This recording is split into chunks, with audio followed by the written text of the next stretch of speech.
Good day, lords and ladies, and welcome to Age of Fear 2: The Chaos Lords.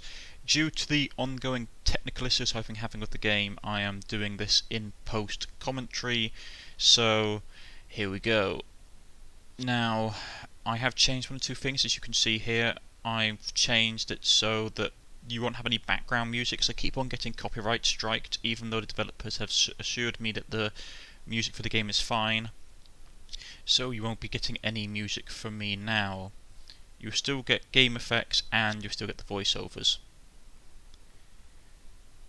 And here we go into the character selection scene. Nice wide range of characters to select from. Personally, I like the heavier hitters, but here we go. So we're going to have a look at, first we're going to have Catsog, look at his skills. I'm still trying to save up for the dual wielding. I think it'll be a really good combination. There are some really good weapon combinations in this game if you can get dual wielding. I mean, Dragon's Teeth for the extra attack is really nice, but what I'm saving up for, as you can see here, is I'm saving up for, as you can see, yeah, I've got dual double attack, but it means these two-handed weapons cannot be used with a shield. What I'm saving up for is that I was saving up for using the poisoned axe, which I've had hanging around all game, and the vampire's kiss. Now, as you can see down here when I select it, the vampire's kiss has some very nice attack. You have life drain, which would be really useful for Catsog, and you have bloodlust, which is really nice for Catsog. So that was what I'm trying to aim for. Now, in the meantime, we're just going to go and look at some of the other stats that we can get. I mean, the War Wound one looks so interesting, always expanding your command, which is the one with the helmet right at the bottom, is nice. I'm still trying to... It just frustrated me that I just didn't have quite enough XP for that.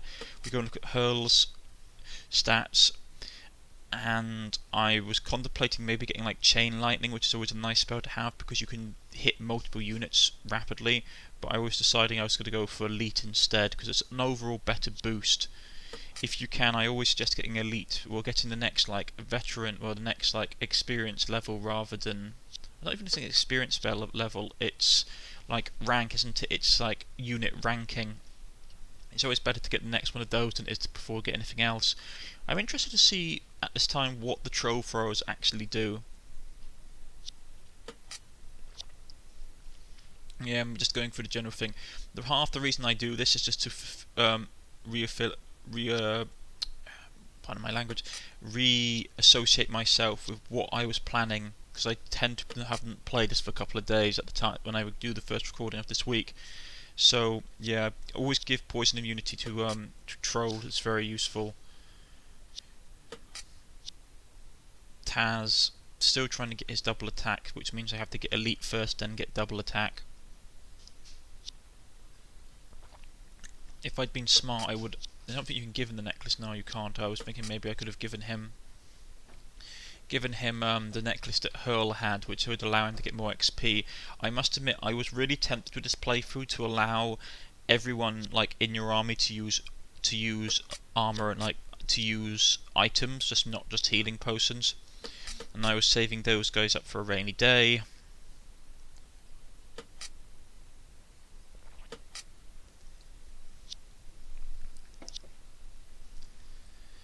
My massive backlog of Goblin Assassins. I find basically one of the good ways to play in this game is literally just to hold people in reserve and just to XP farm for them so they get a lot of XP from just doing nothing, for they will never be quite as useful as your frontline troops, unfortunately. Because your frontline troops get more experience than the people that you keep in reserve. I'm just thinking some stuff over, just checking out my healing potions, as I always do before going into battle, making sure everyone had healing potions and the like.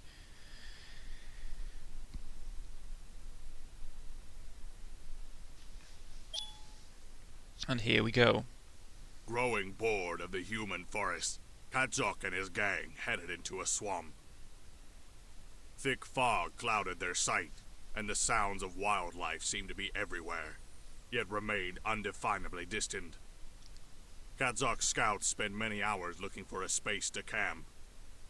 The local wildlife were not stupid enough to seek out or attack Katzok's gang, but the orcs, on the other hand, were hunting those creatures for food. Katzok's boys struggled to find creatures since there were so many places the wildlife could hide. But the orcs and Katzok's gang enjoyed the challenge nonetheless, thinking that it made them better warriors. During one contented meal in the swamp, Hurl came to sit with Katzok. Katzok is strong warrior. Katzok become true warlord. Katzok not fear anyone. Katzok kill Razir now. Katzok take place of Father Bloody Axe. Razir far away. Katzok and boys need go clanland.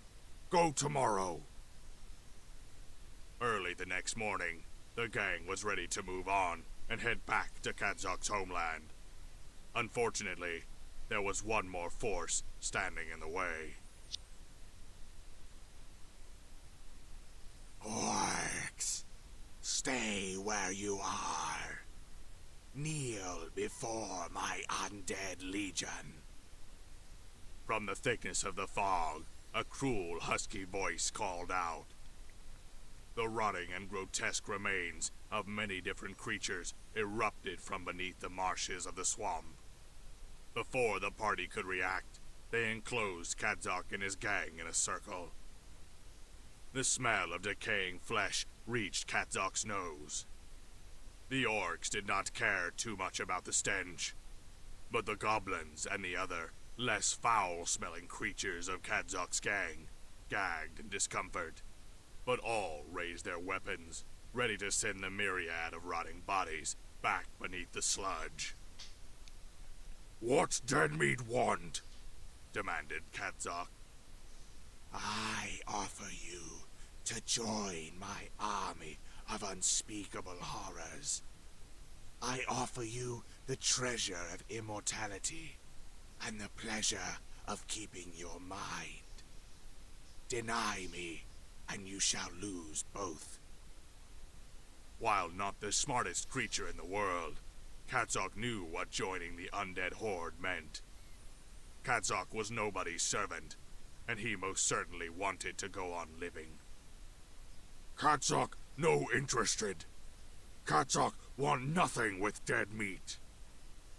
"Stupid creature.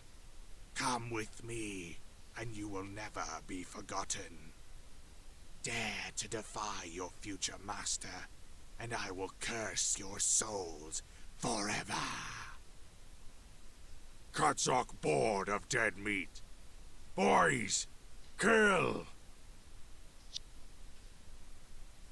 I do like the artwork in this game.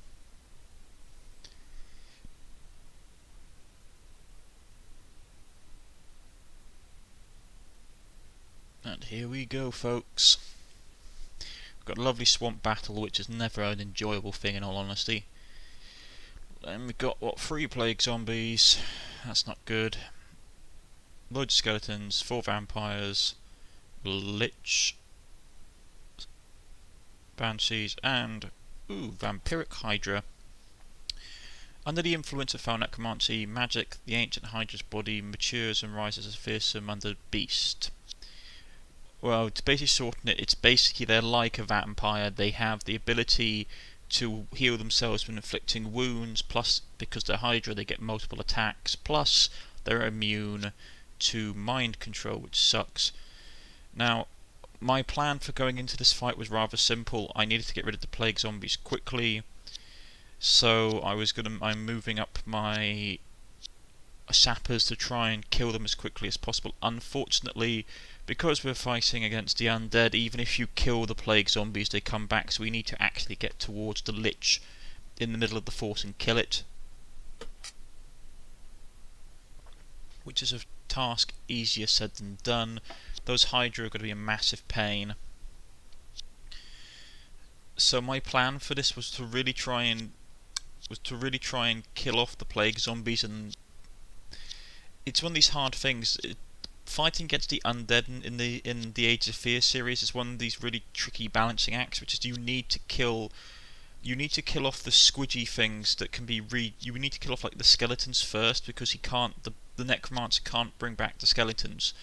But in the current force setup that I'm fighting here, it's a really bad thing, because obviously he's got a lot of high-end elite units. All his vampires are probably mid to high-end.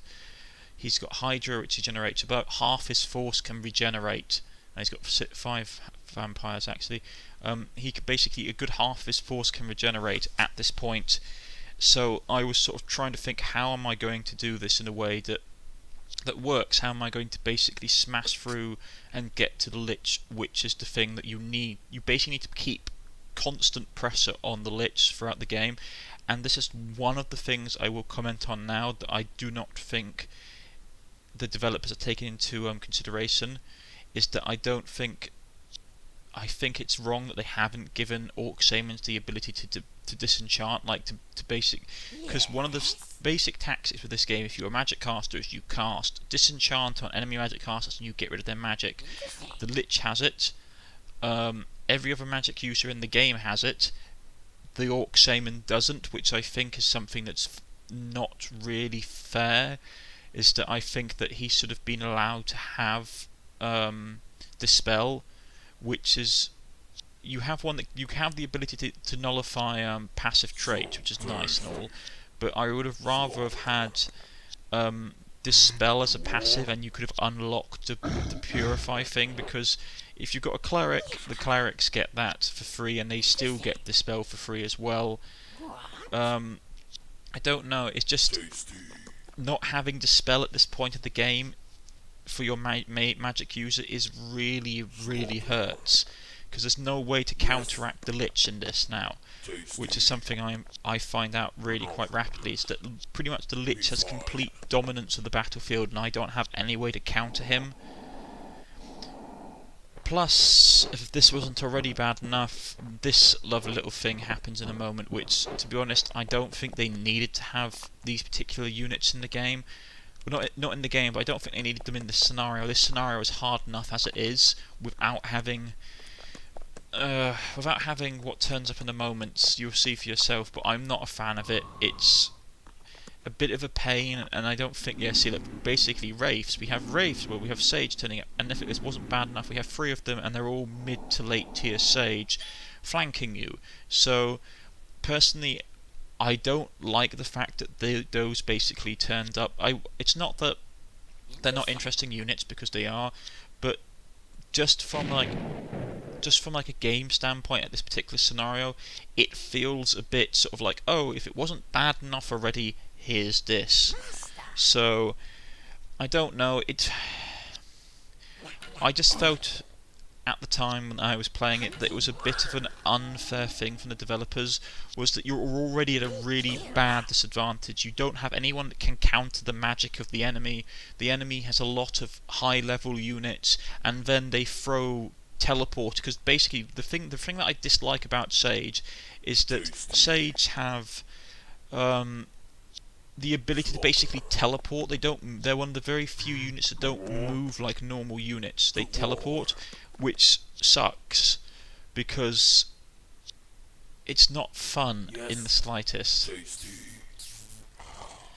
And so the problem I have was that I had a basic strategy which would have been completely fine, and probably we would have got through this okay, except then we have all this, which is that the Sage turn up. The Sage have a relatively good amount of health, and they basically start ganging up and killing off my units, because they teleport, and so they're not limited by movement. The thing that makes Sage in this game so nasty is because they're not limited by movement as such. They're not restrained by having to like walk around things. They can literally really easily gang up on single units and just kill them, and because they have free health points, it's really hard to kill them without using a hero character or without using like an ogre or something else, which is a high value target. Like, we do a great amount of damage to that particular Hydra at that point, but this is the thing I'm basically trying to get across, is that not having the ability to basically dispel stuff. I think dispel should be a mandatory ability that every single spellcaster in the game gets. It doesn't make sense to have a spellcaster that doesn't have the spell, because there's no way that you would have basically received training as a magical user and not had the spell. It doesn't make any sense. Because the first thing they always teach you when you learn anything is like how to stop something. Like you learn two things when you start something: how to do something, like the basic level of how to do something, and how to stop doing something.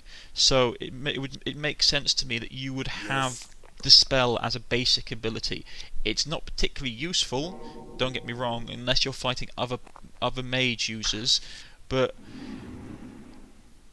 I just don't like it. You can see what I mean. You can see what I mean by all these sage popping all over the place, and they start killing off my my goblin assassins, which are really frustrating.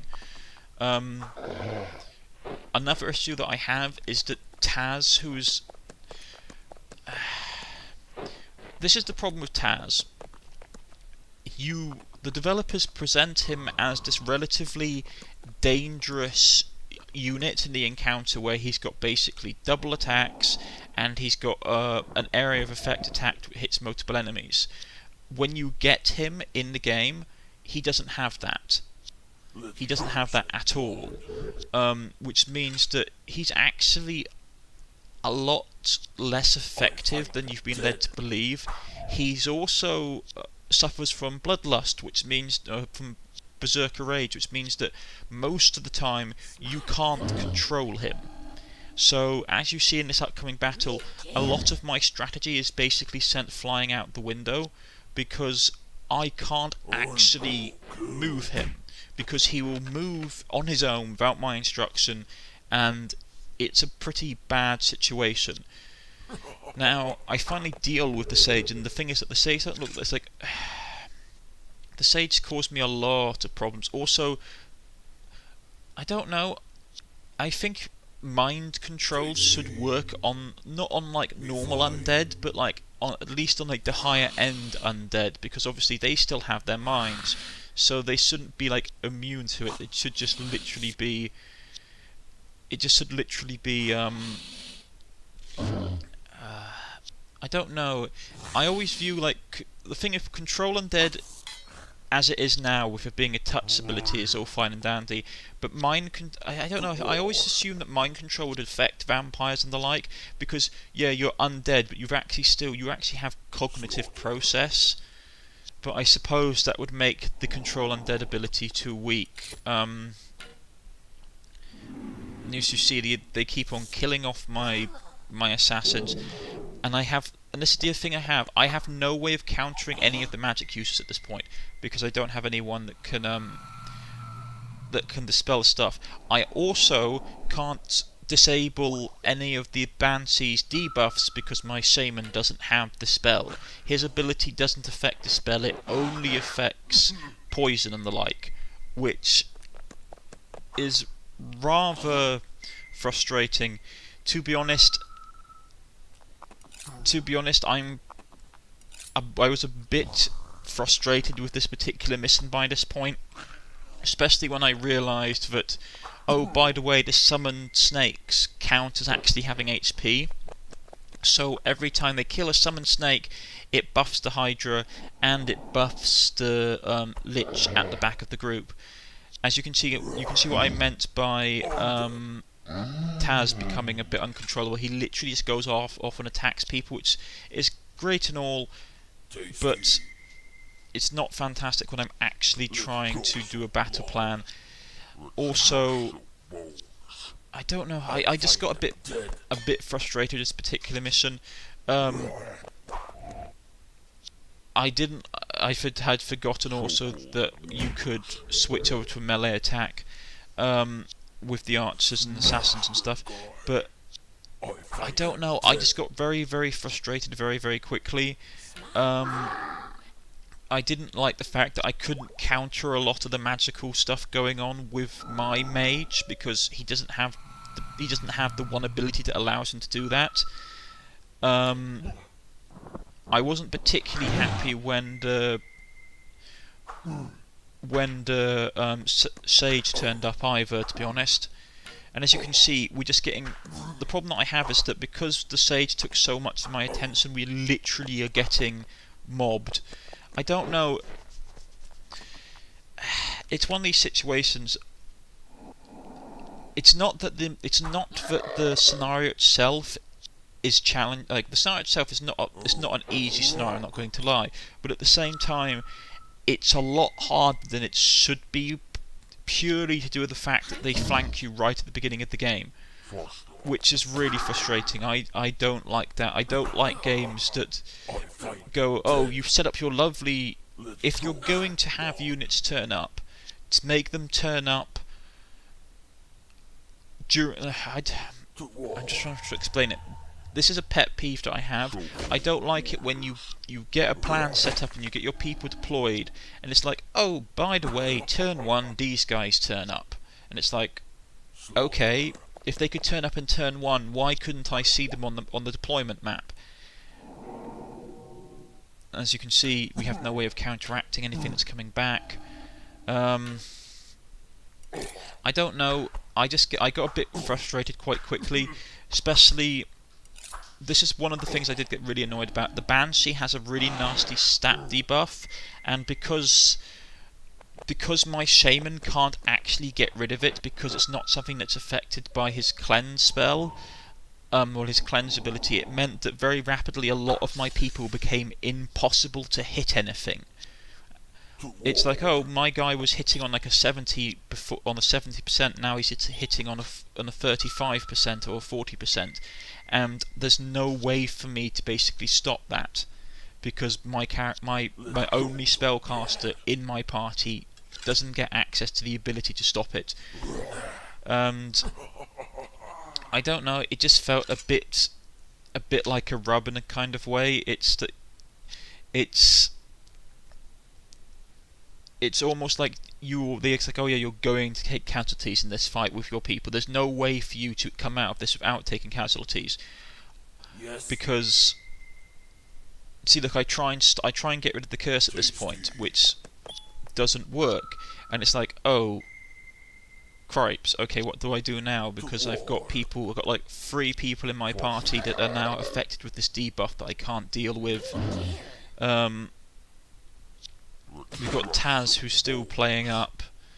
I've got an ogre that's really heavily wounded. And at this point, I'm just really quite frustrated. I'm in some ways, you don't pick it up for me now because obviously this is post-com, but I'm just not happy. I'm not happy about the situation, and it's just one of these really frustrating things that I'm losing a lot of stuff purely because there's no way for me to counter a lot of the people going on. I mean, yeah, I'm fortunate that the plague zombie takes out some of his own people because that really helped me a lot, but I've still got 2 enemy casters running around, and as you can see, Taz goes off again, does a single attack, and now I can't control him. Which is something else that I find really frustrating, is that as he is now, he's not useful at all. He's relatively inefficient because for damage management, he's doing 1 damage per turn on someone that I don't have any control over. He could be attacking like some mook. Like some 1 health mook was like, okay, that's great and all, Taz, but I'd rather that you'd punch the really nasty bad guy. I was fortunate that he was in contact with the Hydra and had decided to punch the Hydra rather than punching this the vampire next to him. But yeah, I was getting pretty annoyed by this point. It definitely, for me, it felt like that the game was. That this particular level had been deliberately set up to kill my people. It wasn't that it was like, oh, this is like a challenge for you to overcome. This is going to be like, I thought this is going to literally be a match where I can't save people. I'm going to lose people because the amount of enemies they're throwing at me, the amount of complications that they're throwing at me plus the fact is that they've deliberately hampered my ability to counter specific units. Like, I have no counter in this game, again, in this particular Let's Play, for anti-magic. The orcs don't get it at all, where every other race in the game does. So, not only do I not have any ability to counter the enemy magic debuffing abilities, which are really damaging, I have no way to heal my people because the orcs don't get any healing abilities, so you're relying on potions. Which means that I constantly have to pull my people out of the line of fire. And I've already previously mentioned how I dislike the first turn deployment of backup units from the enemy when you can't see them. I don't mind if they turn up like mid-game or something, but early game, when like you've got your battle line turned up and then teleporting enemies appear, really sucks. The reason I'd moved that particular orc there was I was hoping that it was going to trigger the zombies to explode and hopefully kill the... Yeah, like that. I was hoping that it was going to explode and hopefully kill off the vampires. But yeah, it's just... I don't know, it's just... And you see my ogre goes down. I got very frustrated with this mission because it shows some of the bad, I won't say mechanics of the orcs, but the orcs are definitely... I mean, the orcs are enjoyable enough to play. They're your typical green skin like army type to play, very combat orientated, very in your face aggressive.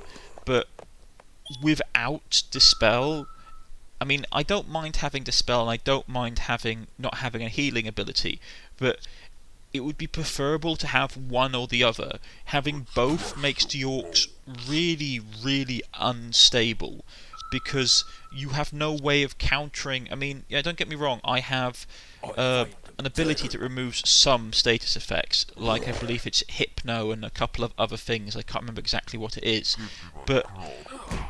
There are buffs out there it doesn't affect debuffs, for example. My stuff does... My cleansing ability does not affect debuffs, which is a pretty bad thing, especially considering that the Shaman actually has a debuff spell himself. So at this point, I'm just pretty much resigned to the fact that I've probably, even if I've won this scenario, I've probably lost a good chunk of my actual decent fighting force, which has got me rather embittered about it, because there wasn't a lot I could do to stop any of this, besides sort of doing a suicidal headlong charge right at the beginning of the game, which would have backfired, because obviously the Shades would have turned up on the first turn and then just backstabbed all my people. So I'm sort of facing the situation that I'm trying to figure out how to actually try and pull this off. I mean, a part of me at this point is actually hoping that I don't succeed, just because I've lost so many of my veteran units.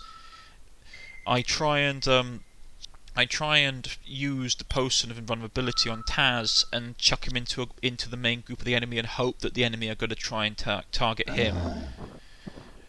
To be honest, I've actually been relatively disappointed with the Minotaur for such a high-end unit, and for all the trouble you went through to get him. He's actually relatively useless. I could have just taken another ogre and had double the damage output and had actually a unit that I could control, and he would be more effective than Taz was in this fight. I might actually do that for the next attempt at this battle. I might just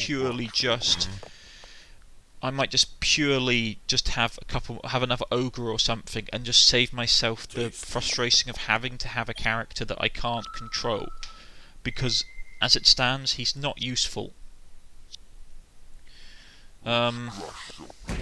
Yeah, at this point I had made the slight mistake of moving Katzog too close to the front line. He took damage and he basically gets sniped by the enemy archers, which really annoys me. But the enemy AI is relatively good at knowing how to shoot down people.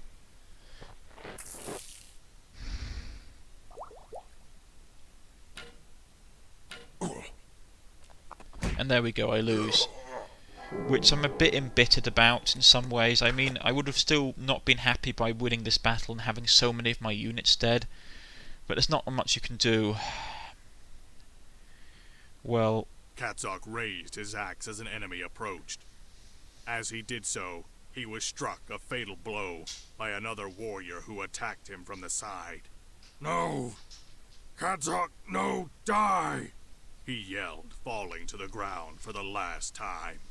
The enemy drove his weapon through Katzok's chest, bringing the orc's life to an end.